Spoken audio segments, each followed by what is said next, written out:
Друзья, мы рады приветствовать вас на канале Якутия-24. Это проект «Испытано на себе». И всегда наши выпуски достаточно интересные, информативные. И сегодняшний выпуск будет не исключением.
Друзья, ну что, немного мы прервались, потому что сегодня у нас выезд с пожарной частью. Это, познакомьтесь, это резервное отделение.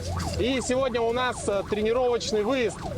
Я думаю, что в течение сегодняшнего выпуска вы узнаете много интересных фактов из профессии пожарных. Самые основные вопросы, которые возникают у людей, мы попытаемся на них также ответить. Ну и в целом, самый главный у нас сегодняшний, если так можно сказать, испытательный, да, момент. То есть мы своими глазами увидим, насколько в том числе быстро опустошается цистерна пожарной машины. Вот, ну и еще много-много-много интересного, друзья, сегодня в выпуске, поэтому оставайтесь с нами, дальше будет еще интереснее.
Несмотря на то, что это тренировочный выезд, все идет так же, как на основном выезде на пожар. Диспетчер принимает заявку и, соответственно, пожарные, которые находятся в части, они слышат сигнал тревоги. Это означает, что у них всего лишь 1 минута для того, чтобы выехать, покинуть пожарную часть и выехать, соответственно, на пожар. То есть минута это норматив и зимой, и, соответственно, летом. Часть пути мы прошли со светозвуковыми сигналами, и, как вы могли наблюдать, в целом горожане с пониманием относятся к службам, совсем специальным службам, будь то скорая помощь, пожарные или МВД. То есть, в принципе, даже если затор достаточно сильный на дороге, то автомобили пропускают. Но, к большому сожалению, бывают иногда исключения. Автомобиль не пропускает пожарную машину, либо перегораживают, да, проезжую часть. То есть случаи бывают разные. Поэтому хотелось бы еще раз обратиться ко всем автолюбителям, к автомобилистам нашего города. Если вы слышите звуковой сигнал, соответственно, значит, кому-то требуется помощь и нужно пропустить тот или иной служебный автомобиль. Мы едем на наш тренировочный выезд на автомобиле Урал Next.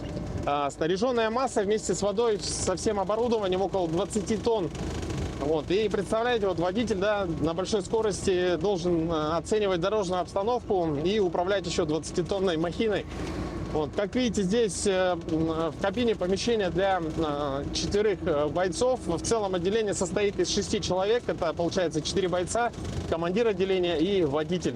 Здесь есть, в принципе, такой шансовый инструмент, да, основные моменты. Вот я вижу перед собой аптечку, фонарь. Ну, это как бы только то, что находится здесь непосредственно в этой части кабины. Также есть грузовые отсеки, которые мы тоже познакомимся поближе. Ну и в целом вообще мы сегодня увидим развертывание, полное развертывание пожарного автомобиля.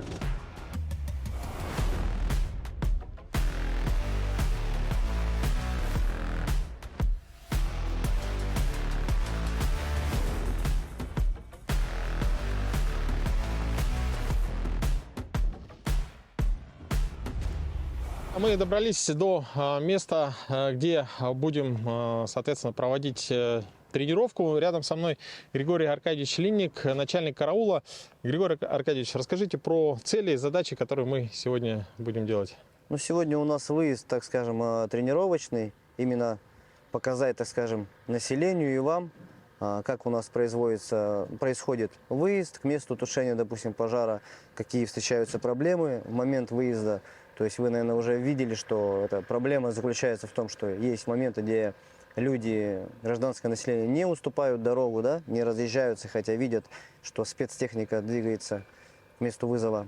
Также мы сегодня покажем вам, за сколько все-таки 6-кубовая емкость данного вида техники затрачивает время. Ну, я имею в виду, за сколько времени тратится емкость воды, если подавать, допустим, 1 ствол, 2 ствола, лафетный стационарный ствол. Потом также сегодня покажем вам забор воды с естественно наружного водоснабжения, да, это именно вот с реки, за сколько мы забор воды делаем. Ну вот эти все моменты хотим вам показать, потому что много встречаются такое, ну, это никому не секрет, что люди говорят, что якобы пожарная МЧС приезжает без воды, допустим, да, и так далее. Мы сегодня вам покажем, за сколько действительно 6-кубовая емкость быстро кончается вода, если подавать 1 ствол, 2 ствола и так далее. Ну, в целом, думаю, сейчас в начале нашего, непосредственно, как мы перейдем к практике, да, такой, может быть, как раз есть возможность задать вам вопросы, да, на которые вы можете дать ответы. Ну, вот, например, мы вот ехали, во время остановки я увидел, как из-под машины идет вода, да, то есть бывает так, что идет пожарная машина, и из нее льется вода, тоже как бы немного удивительно для, ну, как бы людей, да, почему это происходит? Ну, это, так скажем, наверху на емкости находится люк, и это, так скажем, сделано для, ну, как объяснить своими словами, ну, она же плескается, так скажем, вода наверху, то есть она, ну, переливается, то есть люди думают, что это якобы у нас дырка там в емкости там и так далее, но хотя это, ну, это не так, вот, как бы вот. В целом, допустим, приезжает, когда автомобиль, да, пожарный, ну, отряд, отделение на пожар. Бывает так, что одна машина отъезжает, то есть одна машина остается тушить, а вторая машина почему-то не тушит пожар, а куда-то отъезжает. Что происходит в этот момент? Ну, это я могу сказать так, что это, ну, каждый пожар это индивидуальный, да, если, допустим, рассматривать на разные объекты выезжает определенное количество машин. Допустим, если взять там, двухэтажный многоквартирный дом, это сразу же по третьему рангу пожара. Туда выезжают 11 единиц техники. То есть, допустим, это, ну, в каждой части есть свой район выезда. Вот, допустим, условно выезжаем мы к месту пожара в двухэтажном многоквартирному дому. Допустим, в первой пожарной части, где я работаю, у нас боевой готовности всегда 2 единицы техники. И я знаю, что если я туда выехал, туда выезжают еще параллельно 9 единиц техники. То есть, С других, да, с других частей. Да. Как бы, потому что это высший ранг, так что третий ранг пожара. Мы, допустим, приезжаем 2 отделениями туда, я сразу же, ну, все идет от тактического замысла, ну, это все тактика, пожарная тактика. Допустим, я знаю, что у меня ближайшая там часть, следующая приедет там 6-я часть или 3-я, да. То есть они, в принципе, от нас, после нас приедут через 2-3 минуты. И я сразу им даю команду устанавливать машину на пожарный гидрант. Для чего это делается? Чтобы обеспечить бесперебойную подачу воды. Гражданское население, видя эту всю систему, так скажем, да, схему и так далее, думают, что мы приезжаем без воды. Хотя это не так. Просто То люди... есть, грубо говоря, 2 машины приехала, 1 машина поехала сразу на гидрант. Да, могу я вторую машину поставить. То есть это все зависит от того, как когда я приезжаю на пожар, я вижу, что горит именно. Если, так скажем, что это, ну, что-то незначительное, что-то маленькое, да, то, естественно, я не буду ставить пожарную машину на гидрант, а максимально всех ребят, ну, весь личный состав разверну, боевое развертывание сделаю, чтобы, ну, затушить быстро, оперативно, так скажем, да. Ну и двухэтажный многоквартирный жилой дом мы тоже постараемся быстро максимально потушить, но чтобы вода быстро не закончилась, я, естественно, 1 единицу или 2 единицы даже могу поставить на пожарный гидрант, чтобы обеспечить бесперебойную подачу воды. Люди этого не понимают. Мы сейчас, ну, попозже, естественно, вам покажем, что за сколько расходуется 6 кубов воды с подачей, допустим, 2 стволов Б. Допустим, у одного ствола Б, это именно ствол, раньше были ствол Б, ствола это РСК-50, РСК-70. Сейчас современные стволы идут, это курс 8И. 8 это 8 расход в секунду литров, и это импульсный. Импульсный это значит, ну, нажатие, он как пистолет, в общем, действует. Вот. У него 8 литров расход воды. Бочка 6-кубовая. Если один ствол такой подать, то примерно израсходуется данная бочка, данная емкость где-то в районе 13-12 минут. Если 2 таких ствола подать, естественно, это в районе 6 минут. Ну, то есть это очень быстро. Чтобы избежать действительно проблемы с водой потом, естественно, мы ставим машину на пожарный гидрант. Ну, то есть это все вот так примерно происходит. Также существуют у нас безводные районы. В городе Якутске, да, это, допустим, там Пристанская, да, улица. Ну, много таких улиц есть, где пожарных гидрантов отсутствует. Это частный сектор тоже отсутствует. То есть либо ближайший гидрант будет, может быть, там и в километре находиться, да. Мы, естественно, думаем сразу, когда мы следуем к месту вызова, допустим, я знаю, что я еду на улицу Пристанскую, допустим, я понимаю, что там нету водоснабжения, ну, пожарного гидранта. Естественно, я сразу же думаю и смотрю в пути следования. Не обязательно это может быть река, это может быть небольшое болото, допустим, да, какое-то озеро может быть, потому что у нас помимо сетки всасывающей есть гидроэлеватор, который также может забирать воду. Ну, то есть это вот примерно вот так все происходит. Либо если, опять же, ну, я могу также дополнительно вызвать дополнительную технику или в автоводовозку. Ну, вот примерно вот так это все выглядит. Ну, достаточно интересно. Спасибо большое. Думаю, что уже на некоторые вопросы мы ваши ответили. Ну, а теперь мы перейдем к самой практике. И сейчас у нас машина заполнена, 6 кубов. Да. Сейчас будет развертывание на 2 ствола. На 2 ствола. Мы засечем время и по сигналу начнем как сказать, опустошать цистерну в нашем случае, да. Так, друзья, у нас сейчас для чистоты эксперимента пришла идея поставить телефон, прикрепить камеру к цистерне, да, то есть, чтобы она показывала, как уходит уровень воды. Так, давайте, кстати, есть уникальная возможность посмотреть, как выглядит машина сверху.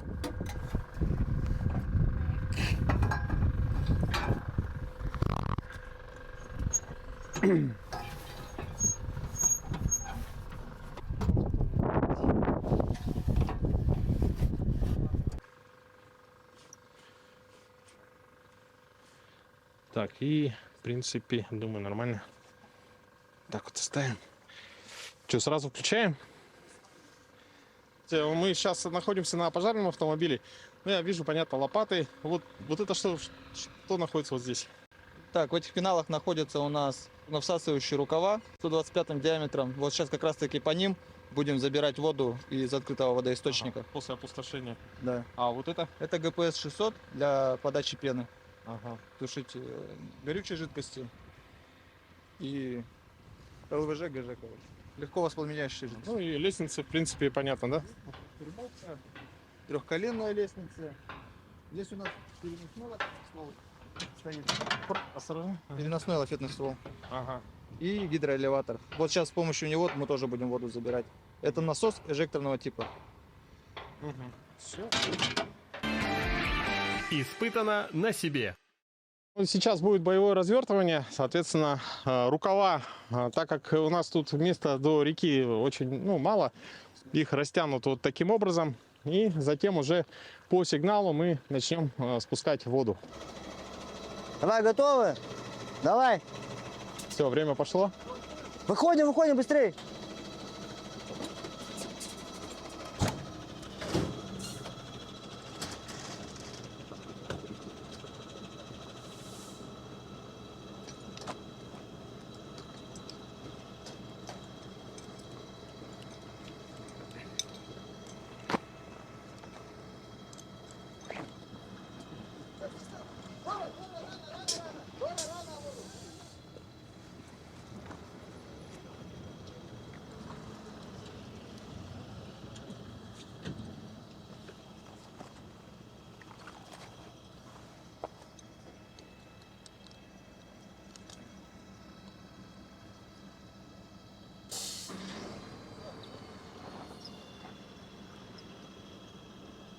Пока, наверное, не будем. Все, уже готово, да? Да. Стоп, закрой. Стоп. Закрой. Стоп. Друзья, обратите внимание, 58 секунд, да, даже с учетом того, что была небольшая заминка, то есть после старта, да, ребята где-то еще секунды 2-3 находились в кабине, 58-47 уже, в принципе, была подана вода. Вот. Так, ну что, сейчас для следующего замера нам уже потребуется включить одну камеру на люки и в 2 ствола на максимальный, да? Да. На максимальном напоре. В секунду каждый ствол получается. Угу.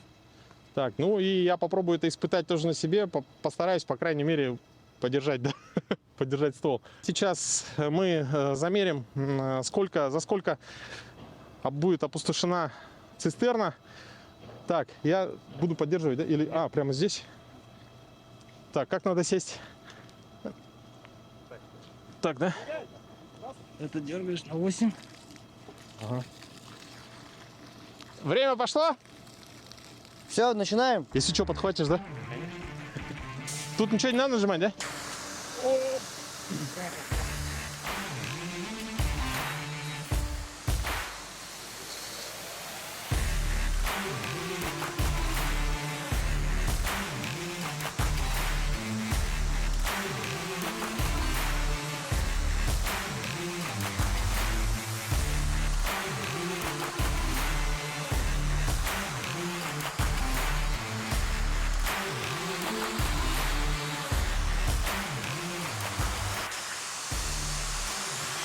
То еще, получается, надо еще двигаться с ним, да? То есть... Вообще.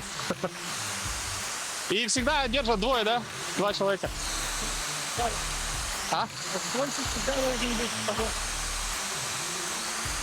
Друзья, пожарный рукав, ствол, да, держит 2 человека. Как называется? Подствольщик.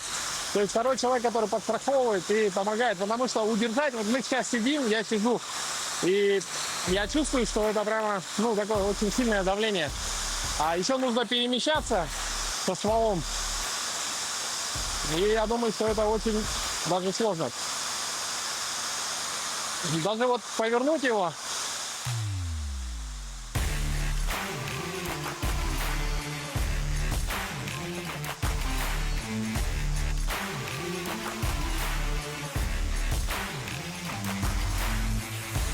Я думаю, те люди, которые не знают, что происходит, например, кто проходит на лодках, на такси, у них возникает очень много вопросов. Но, друзья, это все для вас. В рамках проекта «Испытано на себе» мы сейчас тоже как бы проверяем и отвечаем на ваши вопросы.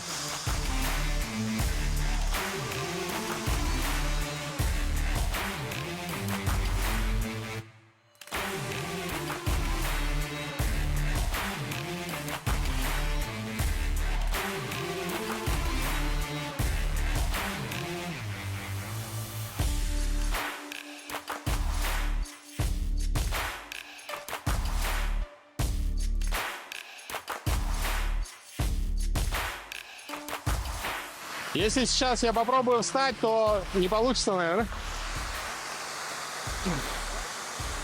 Так, ты помогаешь, да? Вот. Я правильно держу? О. Раскаленном виде тоже можете. А, не, нам надо сейчас максимальный напор.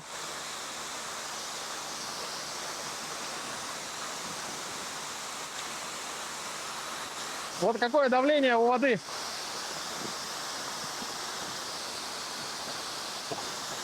Практически Майкл Джексон. Угол очень большой, то есть давление высокое.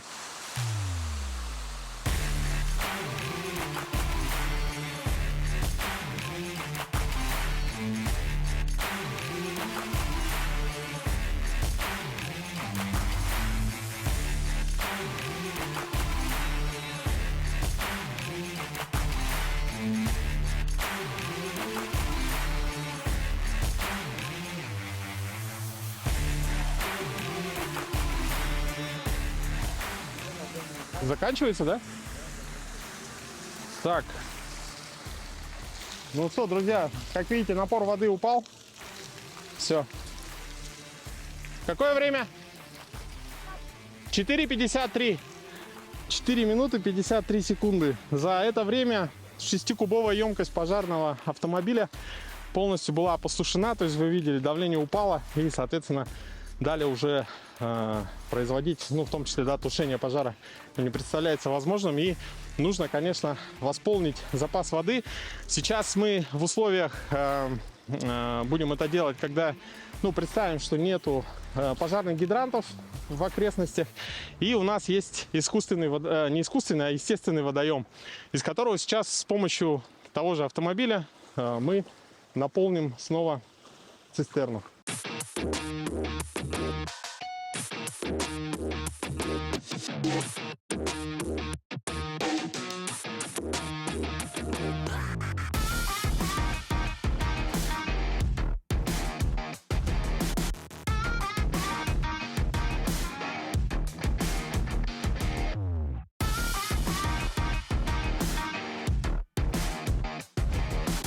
Друзья, пока происходит подготовка, сейчас немножко о костюме, да.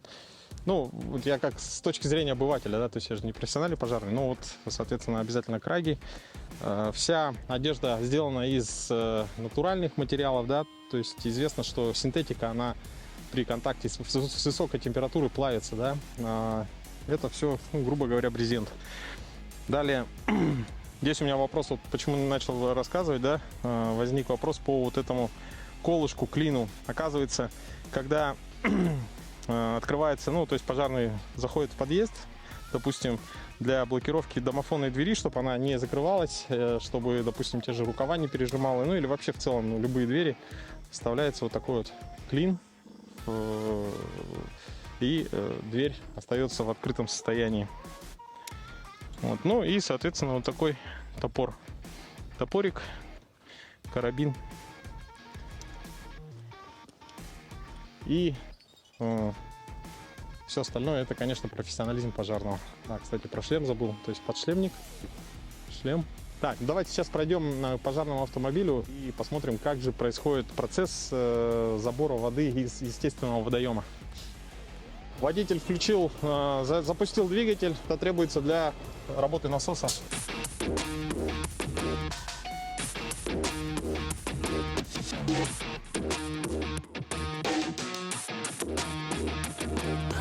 Сейчас воздух будет стравливать.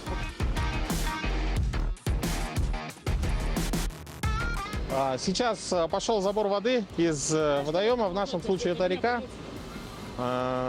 Григорий еще сказал, что если, допустим, забор воды происходит из болота, то используется, ну или с озера, да, то используется гидроэлеватор. Он сейчас находится наверху, контролирует, да. Еще спросим, что это означает. Просто, ну, чтобы уже полностью знать, ну, максимальную информацию. Мы также засекли время сейчас, за сколько своим насосом данный автомобиль, пожарный автомобиль, может наполнить цистерну, то есть забрать 6 кубов. Внимание. Стоп! Сколько? 3 минуты 21 секунда, да, то есть, ну, грубо говоря, около 3 минут. В целом, как видите, в 2 раза быстрее, то есть набирает воду автомобиль. Сейчас узнаем, может ли он одновременно, ну, скорее всего, может, да, подавать воду. То есть он может восполнять потребности 2 рукавов, да, то есть даже, я бы сказал, с избытком, то есть в 2 раза быстрее. И в целом обеспечивать бесперебойное тушение пожара. Григорий, я правильно понимаю, что вот сейчас у нас вышло около 3 минут наполнения цистерны, и в это время одновременно может происходить тушение пожара, да? Да, То есть... да. Мы можем прямо сейчас забирать воду и тут же подавать стволы, не затрагивая емкость. Даже То так есть она сразу. будет полная всегда. Мы можем, если, допустим, где-то здесь условно горит что-то, мы можем также забирать воду с сетки, через сетку и сразу через то, что мы забираем, сразу тушить, так скажем, пожар, не трогая емкость. Ну, мне кажется даже, что так как в 2 раза больше производительность, то есть можно, ну, те же 2 отделения, да, то есть стоят 2 машины и подается вода с избытком, то есть, ну, соответственно, Да. для максимальной работы. Но это очень редко встречается, чтобы можно было забирать с сетки воду и, допустим, где-то здесь что-то рядом прям горело бы, допустим. Обычно это все происходит у нас забор воды из гидроэлеватора. Это я... Гидроэлеватор — это гидрант. Нет. Это другое? Это что другое такое? Я вот хотел узнать, что такое Оно у гидроэлеватор. нас наверху, это устройство лежит. У него гидроэлеватор Г600 называется. Это значит, у него забор, значит, 600 литров в минуту. Это 10 литров в секунду забор воды происходит. Ничего себе. 10 литров в секунду, но, чтобы вы понимали, 10 литров в секунду это не так много, потому что вот один ствол, которым вы сейчас пользовались, у него расход 8 литров в секунду, расход, а забор с гидроэлеватора 10 литров в секунду. То есть, если на гидроэлеватор ставить, можно использовать только один ствол. 2 невозможно, потому что 16 будет. А производительность вот этого насоса гораздо выше? Да, это у нас насос C70, то есть он 70 литров в секунду может выдавать максимально. Вот, очень интересно. И, кстати, сейчас мы попробуем, так, все время забываю, как лафетный стационарный ствол. Лафетный стационарный ствол. С помощью его мы попробуем также опустошить цистерну. Для этого нужно подняться на крышу, да? Да. Друзья, данный лафетный ствол распыляет воду на 70 метров. И мы в целом уже готовы, да? Да. Так, по сигналу. Секундомер готов?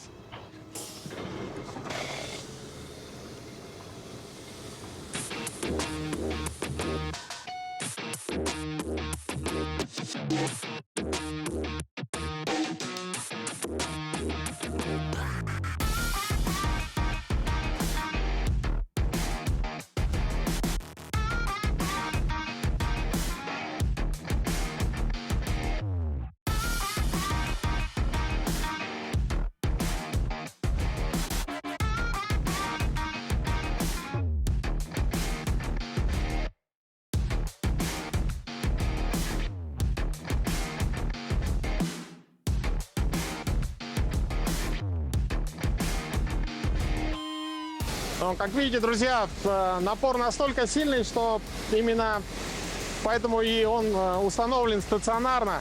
Лафетный ствол, я думаю, что если никто в здравом уме не возьмет вот с таким давлением, допустим, рукав, и не сможет просто удержать. Отдача просто реактивная. Интересно, если пальцем потрогать.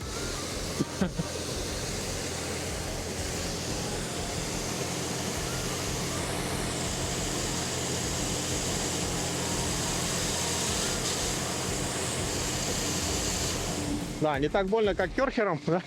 Но чувствуется. Все, пустая. Цистерна опустошена. Сколько время? 2,46. 2:46. 2 минуты 46 секунд. Ну, можно сделать скидочку на то, что по нормативу минуты 3, да, где-то? Ну, примерно, плюс-минус. Плюс-минус. 2-3 минуты. У нас еще цистерна вот так стоит, да, немного. Как бы автомобиль наклонен, да, он стоит не в горизонтально. Но, тем не менее, меньше 3 минут и 6 кубов как не бывало. 6 кубов мы вернули в реку.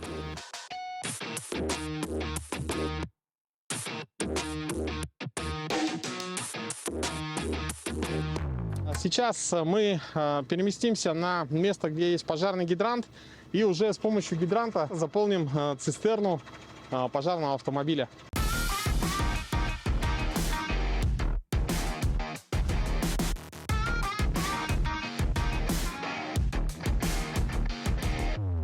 Друзья, это, кстати, вот чехол для маяка. Надевается он на бойца. И в течение, если 15 секунд нет движения, то, соответственно, выходит резервная группа на помощь. Вот. Но это сам чехол, а датчики находятся непосредственно в части.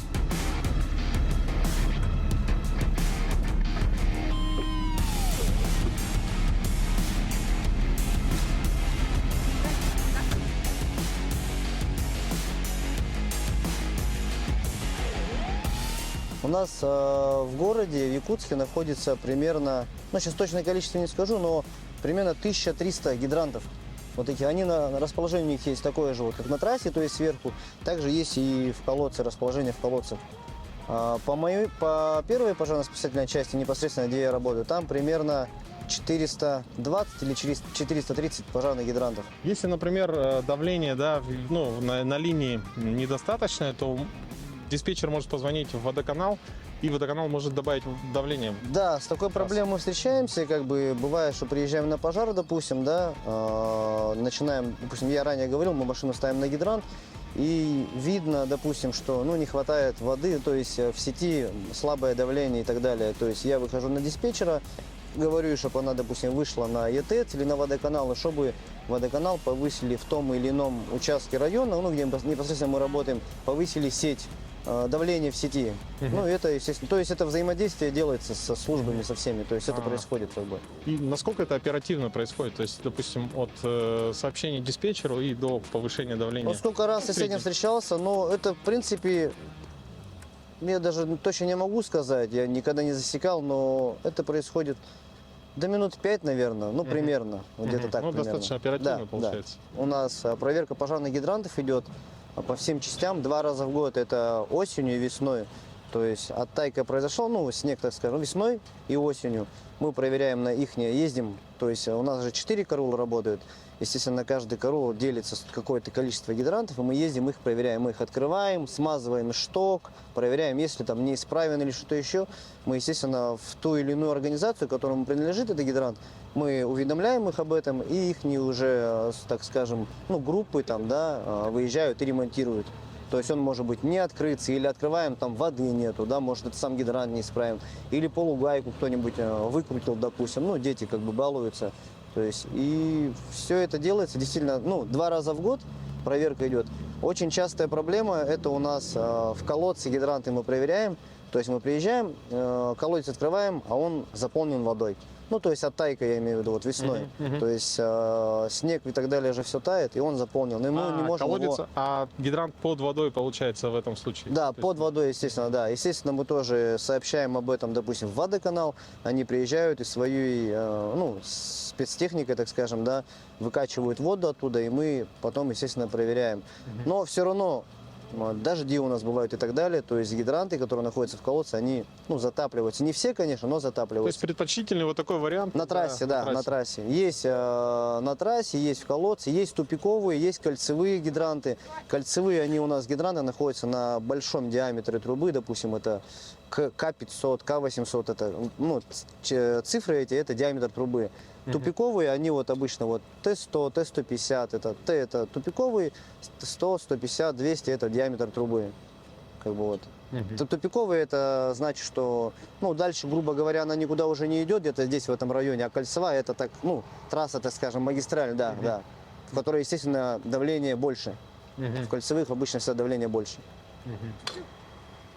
Уже заполнили? То есть, Да. вот, пока мы общались, я не знаю, сколько? 21. 4 минуты 21 секунда заправили цистерну 6 кубов с помощью пожарного гидранта. Испытано на себе. Друзья, ну а следующий этап, момент, который хотелось бы затронуть, это передвижение пожарного автомобиля по дворам нашего города, по дворовым территориям. И сейчас на примере одного из таких дворов мы покажем, насколько важно правильно парковать автомобили, да, чтобы они не мешали проезду пожарной техники. И сейчас время у нас даже не вечернее, то есть, как бы еще многие на работе. 17:00, сейчас 16:40, но где-то к 17:00 мы подъедем в один из дворов, в котором хотелось бы вот посмотреть, как будет происходить маневр пожарного автомобиля.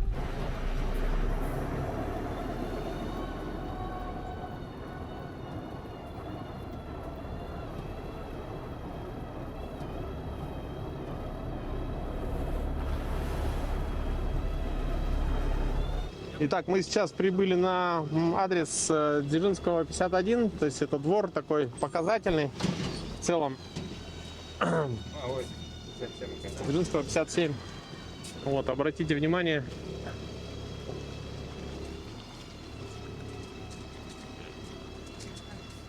И нужно учитывать, что сейчас время 17:00. Но, тем не менее, представьте, что вот здесь тоже стоят машины.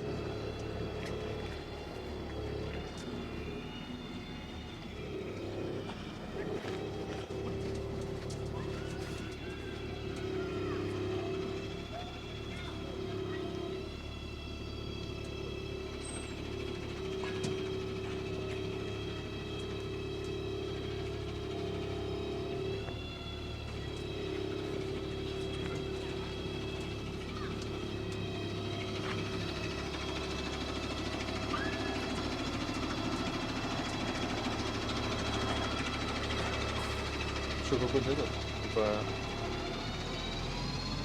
перегородка какая-то железная.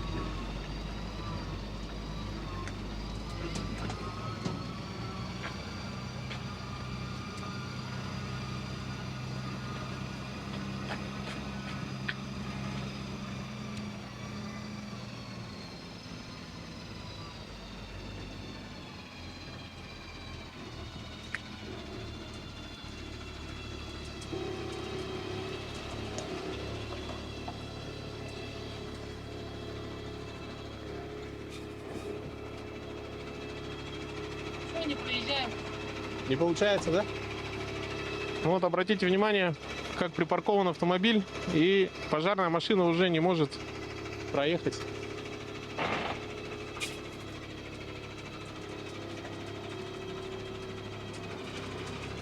Хотя место есть.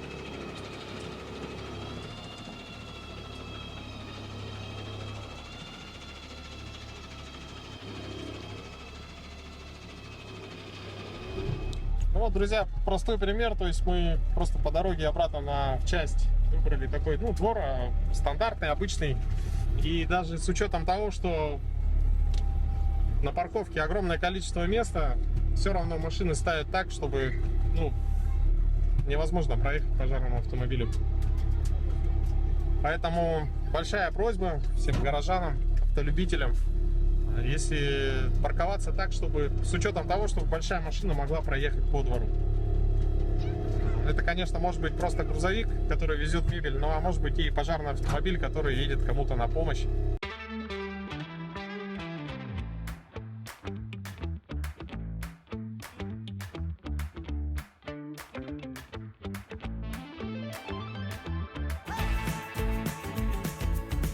Если заполненные автомобилями тесные дворы обусловлены порой неудачной планировкой дворовых территорий, то сбор зевак точно можно предотвратить. На этом примере видно, как к возгоранию помимо пожарных спешат и любители просто поглазеть. Автомобили заполнили подъездной путь, тем самым мешая проезду огнеборцев. Помните, что ваше желание сделать эффектные фотографии и видео могут причинить реальный вред имуществу и здоровью других людей.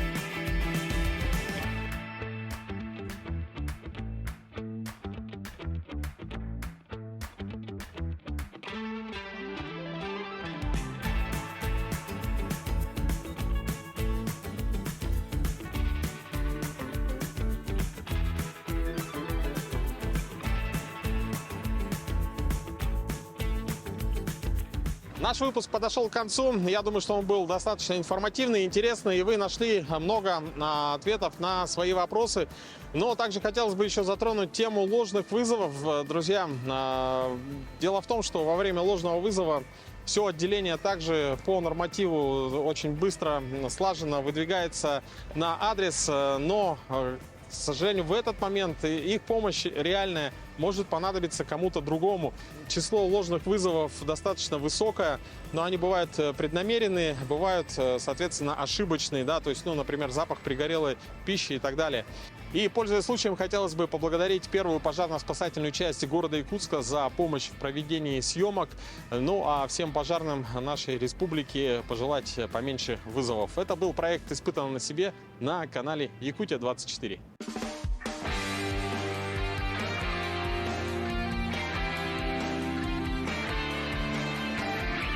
Испытано на себе.